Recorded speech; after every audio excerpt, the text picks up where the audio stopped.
Live from the campus of Penn State University, this is PSN News. It's Monday, October 30th. We have all you need to know about the recent suspension of a Penn State fraternity chapter and a Penn State administrator facing charges. We also have updates on a shooter responsible for the mass shooting in Maine, along with entertainment, sports, and weather. Stay tuned.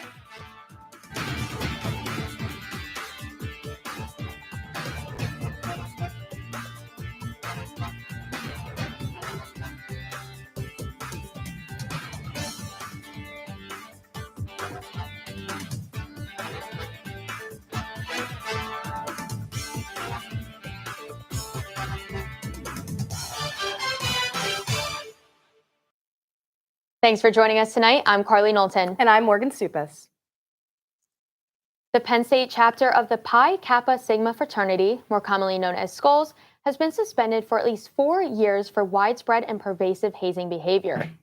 They were also found in violation of hazing and put on probation back in 2018. While suspended, the chapter loses privileges to participate or attend activities and events. This makes Skulls the 8th fraternity at Penn State currently suspended by the university or their national organizations. Penn State University's interim president for information technology has been charged after strangling a woman. Patton Township police say they were called to Keith Brodigham's home for a domestic dispute. They say when they got there, a woman with visible bruising around her neck was sitting outside the home. She told police that after a heated argument with Brodigham, things turned physical. He's being charged with strangulation and harassment. The preliminary hearing is scheduled for this Wednesday. A State College man was sentenced to 20 years in federal prison for sexually exploiting a 14-year-old girl. Christopher Hall pled guilty to 1 count of attempting to produce images containing the sexual exploitation of a child, while 4 other charges were dropped. This solicited the teen to send him sexually explicit images and engaged in a sexual relationship with her for half a year back in 2021. This was while he was also engaging with 3 other girls under the age of 15 for sexually explicit photos. State police say nearly 3,500 people were denied firearm purchase in Pennsylvania over the last 3 months. The Pennsylvania Instant Check System, or PICS, released these statistics, which are used to determine an individual's legal ability to purchase a firearm. Out of the more than 200,000 applications, nearly 3,500 people were denied. The system is used by police and gun dealers to determine if someone is able to obtain a firearm. That number is down from last quarter and is also lower than this year last time. State College has experienced drastic changes in temperature these past few days, but what can we expect to see this coming week? Our Tyler Hughes with Weather Campus Services has the latest details. Take a look.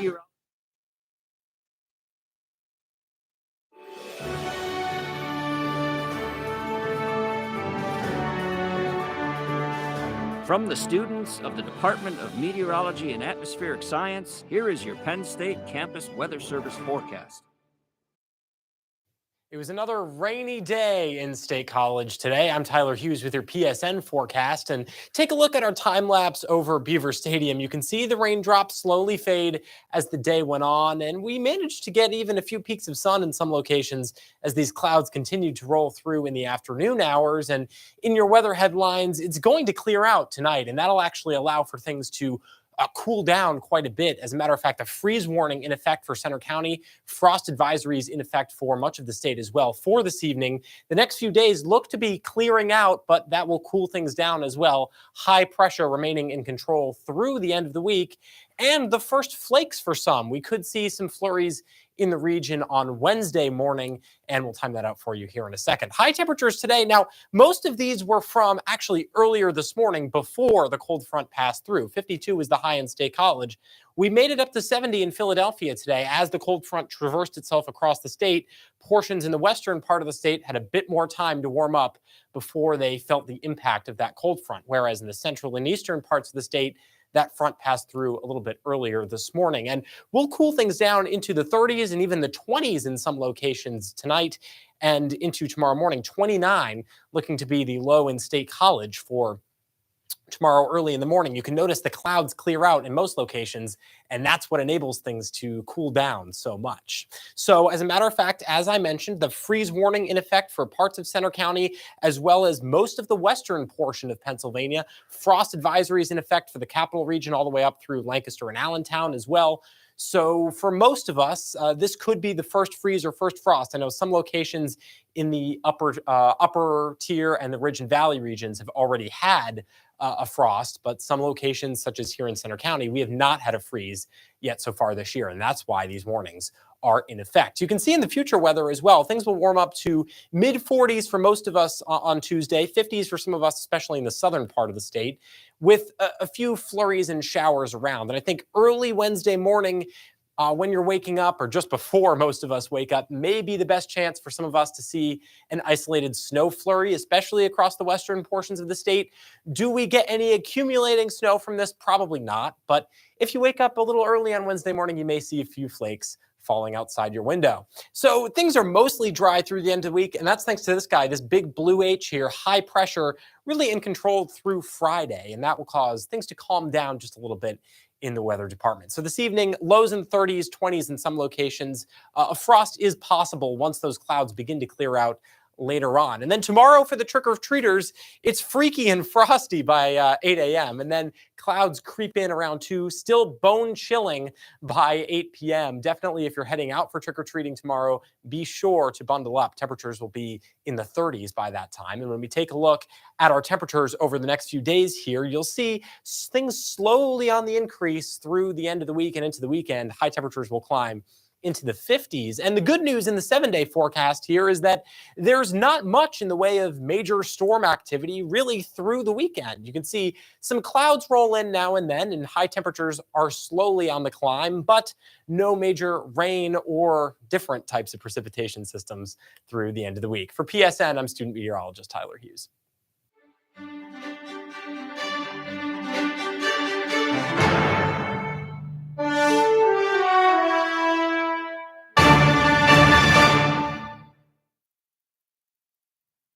Welcome back to PSN News. I'm Frankie Gallagher with your sports update. Penn State football secured another win for the season this past Saturday in a 33-24 victory over Indiana. Drew Aller completed 20 of 31 passes for 210 yards with 1 interception. Multiple Nittany Lions broke into the end zone, including Nicholas Singleton, Keandre Lambert-Smith, Theo Johnson, and Khalil Dinkins. Jalen Reed also came up big with his first interception of the season late into the second quarter. Penn State is now 7-1 in their season and is currently ranked number 9 in the nation. Penn State fans look to the next matchup against Maryland this upcoming Saturday at 3:30 p.m. Penn State women's soccer advances to the Big Ten semifinals after a win over Indiana on Sunday. The number 6 team in the country secured a 3-0 win with goals coming from Ava Alonso, Amelia White, and Caitlin McBean. Their next opponent on their journey in the Big Ten soccer tournament is against the Iowa Hawkeyes this Thursday. Iowa came into the tournament as the 8th seed, while Penn State has been dominated after securing the 4th. After next week's matchup, the competitors for the final round of the tournament will be set. The World Series also started this past Friday, with the series currently being 1-1. The Texas Rangers escaped with a narrow 6-5 win on Friday, with the Diamondbacks retaliating in a dominant 7-1 Game 2 victory. Game 3 is currently being played in Arizona. Starting pitchers for Game 3 are Max Scherzer for the Rangers and Brandon Pfaadt for the Diamondbacks. Game 4 will be played in Arizona tomorrow, October 31st. That's all for your sports update. After the break, Juliana Tordeau has the latest in the world of entertainment. Stay tuned. Hey everybody, thank you for tuning into this edition of Penn State Sports Night.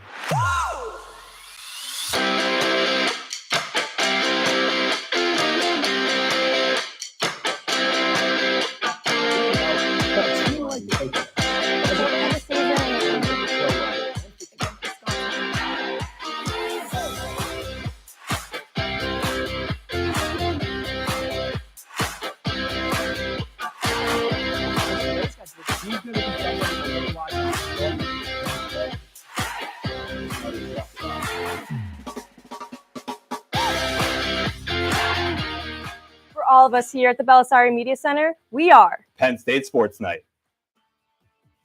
Live from the campus of Penn State University, this is PSN News. Penn State Network News is a student-produced, bi-weekly live news show featuring all student talent. From local and national news to sports, entertainment, weather, and live interviews, we have it all. We also feature student-made packages from across campus. Airing every Monday and Wednesday at 7 p.m. We are PSN News. Be sure to check us out on Twitter and Facebook at PSN News, on Instagram at Penn State Network News, and to subscribe to our YouTube channel at youtube.com/PSN News. Have a good night and stay safe, Penn State. Hey everyone, we are Red Carpet News, your main source of entertainment news at Penn State University. Man, this festival is going to be popping. I'm Alex Porzillo, here with Aiden Harrell. He's going to 23rd with Daddy Elon Warbucks to actual space away from Kip. So in sync, especially during Kendrick's part when they came out, reporting on anything from music, movies, TV shows, fashion, to celebrity gossip. You don't want to miss out on any of the hot topics we discuss. Find our segments on YouTube under the name Red Carpet News for your daily dose of entertainment. We are Red Carpet News.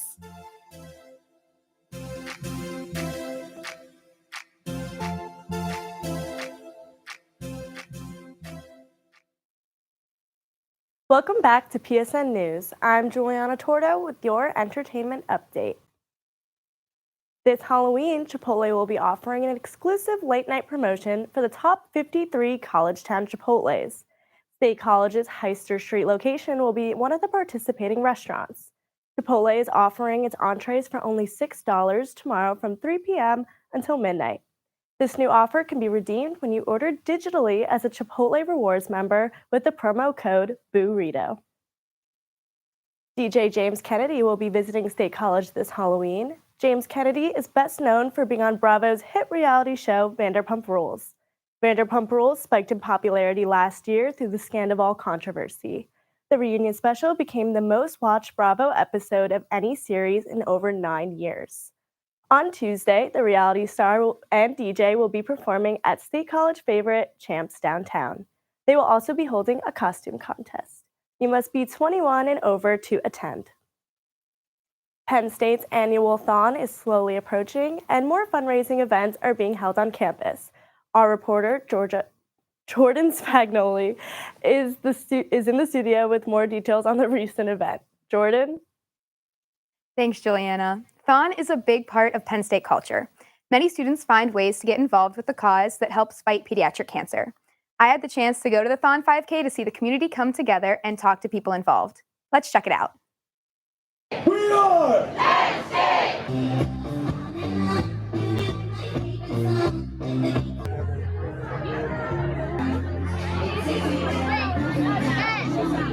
I'm currently at the Thon 5K, which is one of the first Thon events of the year.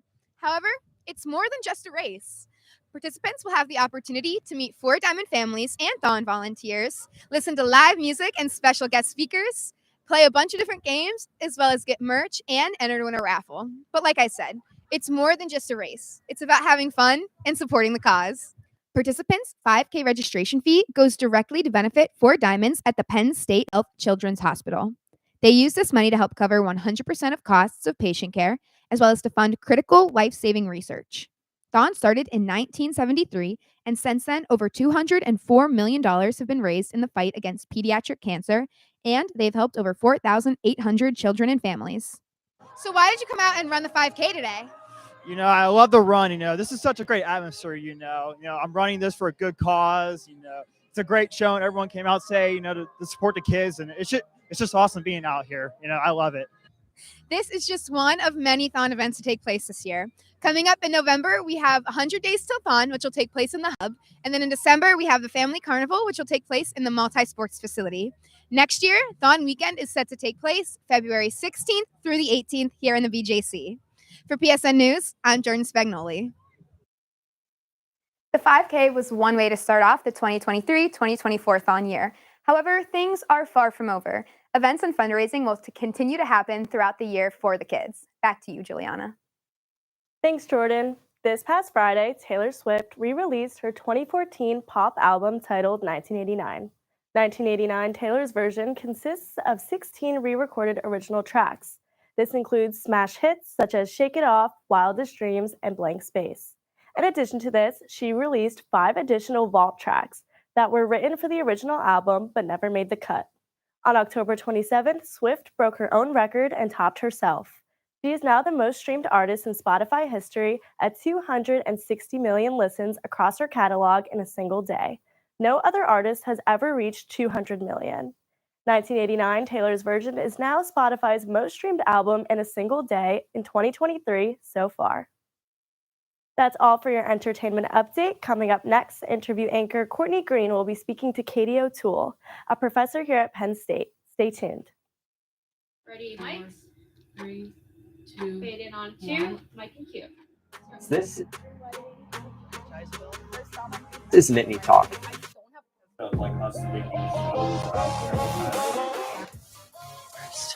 I would say spring. Slow down. When he knew that, how do you think? I know. She continues to hold her values and everything though, and I think that that's really important. So yeah, self-care Saturday. And you lose a lot of sleep. Yes, agreed. Yeah.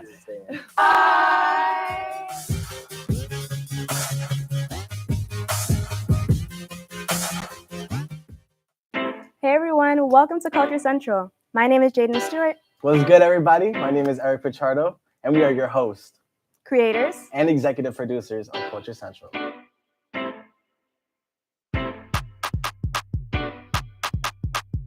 Is this Whitney Houston? We're doing things that have never been done before, so welcome to the family. If you don't include human beings, you cannot accurately model the way the climate has changed over the last 50 years. And I don't know that we're ever going to be free of some sort of bug. A natural state of motion for something to be in is to remain in its current state of motion. Been lucky enough to discover various things out there. Pulsars, exoplanets, and some other phenomena that ended up being interesting. Hi, I'm Johnson Gary with Asking Penn State. What if Asking Penn State? Asking Penn State. Asking Penn State. Asking Penn State. Welcome back to Asking Penn State.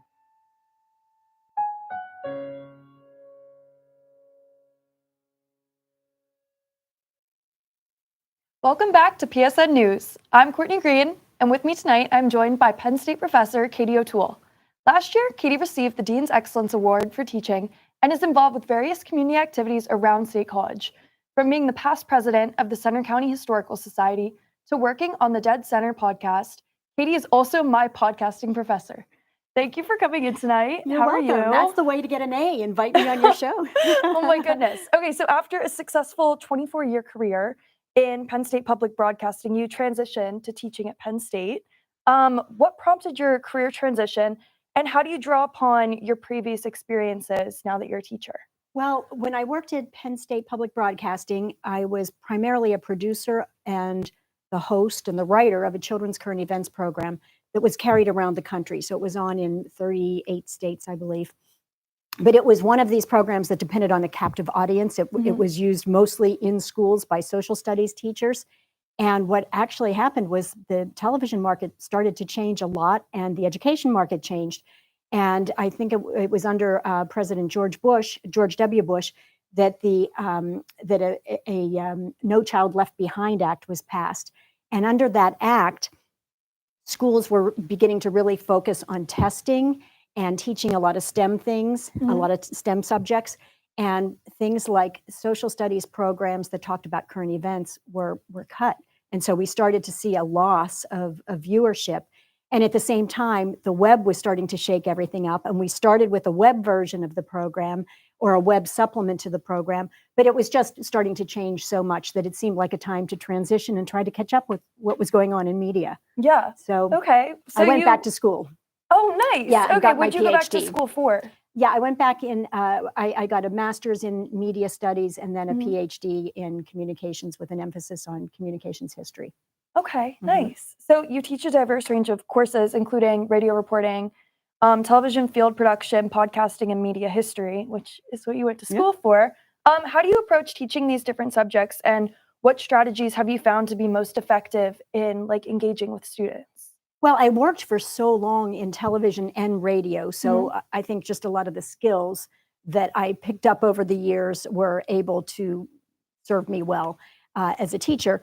But also, one of my big things with teaching, I guess this would be a strategy, is that I really like to connect my students to what's actually going on in the community, Mhm. so that these aren't just skills that they're learning, in a vacuum, that they're things that they can go out and use. And also to just understand what a vibrant, dynamic community we live in here. There's so much going on here. So anytime I can get students out of the classroom to events like State of the Story, where you're listening to live storytelling, or my media history classes will often go to exhibits at the museum or down Mhm. at the hub that showcase something from media history. And anytime I can get them to see what a great community this is that we live in, that's always a big win for me. Yeah, you did send us to State of the Story. How did you get involved with that, and how did you learn about it? Because I personally had never heard about it before going to class. Yeah, I'm not actually involved in it other than as someone who likes to go and listen to good stories. Mhm. But many of the people in our department are Yeah. involved in it. And so I found out about it from my colleagues who were saying, oh, hey, I'm going to be telling a story tonight. Why don't you come? And so that's how I started going. And then I thought, wow, this is like a live podcasting event. I'm going to start bringing my classes here. That's awesome. And so, yeah, that's what I do. Well, I did enjoy it. Mhm. Okay, so since 2019, you've been leading the international reporting program here at Penn State. What do you believe students gain from these immersive reporting experiences? And what are some of the highlights you could share from past trips to like Puerto Rico? Okay, so well, Puerto Rico is probably not our best example because it's not technically an international trip, Okay. but it was right after Hurricane Maria, and so Mhm. the island had been devastated, and so we went there just because it seemed like a really good story. And we go there on what I look for when we choose a country to go to is a country that is in the news, that has things going on, and that has a diversity of stories that we can tell, because we'll have a dozen or more students, and so we don't want it to be all politics or all gloom and doom or all environmental stories or whatever. We want a big mix of those. So we need a place that's going to be able to deliver that mix of stories, Mhm. but also a place that people here in the United States, in our audience, are going to be interested in hearing about. So that's kind of what I look for. And then we want the students to come away with an understanding that the news we hear internationally, that we might just kind of go by us in a little blip because we're so focused on the next football game or whatever, that these are really happening to real people. And these events are, there are these other cultures that have so many different ways of looking at things and perspectives. And we want to just kind of broaden the horizons of the students who go. And every so often, after the Scotland trip, there was a student who just said, this was life-changing. This was Yeah. so life-changing. And it wasn't even one of the better students who had done a good story, but it was just someone who said she didn't even care that she didn't have the best story ever. She just said, it's just changed my whole perspective. And that's what I love to hear. Yeah. We just had a student who won a student Emmy for his reporting from Scotland. Oh, that's and he is awesome. now in graduate school and he wants to become an international reporter. So that's what makes my heart sing, is when I feel like, oh, I've really got someone who's interested in going out there and bringing back to us what's happening in other parts Yeah. of the world, because it's just so important. We're Yeah. just so global now. So this year you're going to Istanbul. What are you excited for that trip? I'm excited because we have never been to a majority Muslim country before. Mhm. And so I think that's going to be really wonderful to go there, and it's going to be very different. I expect there'll be plenty of people that will speak English, although that's always part of the challenge. We Yeah. like to go to places where you have to kind of struggle a little bit. We don't want it to be too easy, which is why we don't typically go to a place like Scotland. But that year was right after the COVID year, and we were trying to be somewhere safe and close by. So Istanbul, I think, is going to have more challenges, but I think it's just going to be a phenomenal place to go. It's where East meets West, literally. It's partly in Asia, partly in Europe. There's different religions there. There's just there's ancient history there. There's modern things going on there. It's going to be really fun. Yeah. Well, that's awesome. Okay, thank you so much. So thanks for coming around. Stick around because coming up next, Carly and Morgan will have the latest news from across the nation. Hey, everybody. Thank you for tuning into this edition of Penn State Sports Night.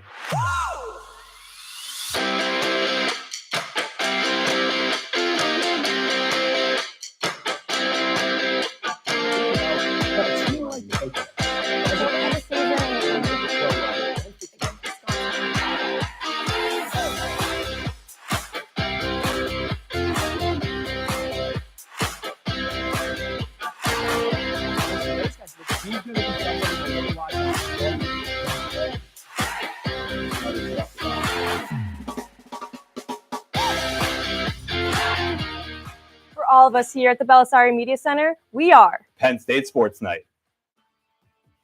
Live from the campus of Penn State University, this is PSN News. Penn State Network News is a student-produced, bi-weekly live news show featuring all student talent. From local and national news to sports, entertainment, weather, and live interviews, we have it all. We also feature student-made packages from across campus. Airing every Monday and Wednesday at 7 p.m. We are PSN News. Be sure to check us out on Twitter and Facebook at PSN News, on Instagram at Penn State Network News, and to subscribe to our YouTube channel at youtube.com/PSN News. Have a good night and stay safe, Penn State. Hey everyone, we are Red Carpet News, your main source of entertainment news at Penn State University. Man, this festival is going to be popping. I'm Alex Porzillo, here with David Harold. He's going to 23rd with Daddy Elon Warbucks to actual space away from Kim. So insane, especially during Kendrick's part when they came out, reporting on anything from music, movies, TV shows, fashion, to celebrity gossip. You don't want to miss out on any of the hot topics we discuss. Find our segments on YouTube under the name Red Carpet News for your daily dose of entertainment. We are Red Carpet News.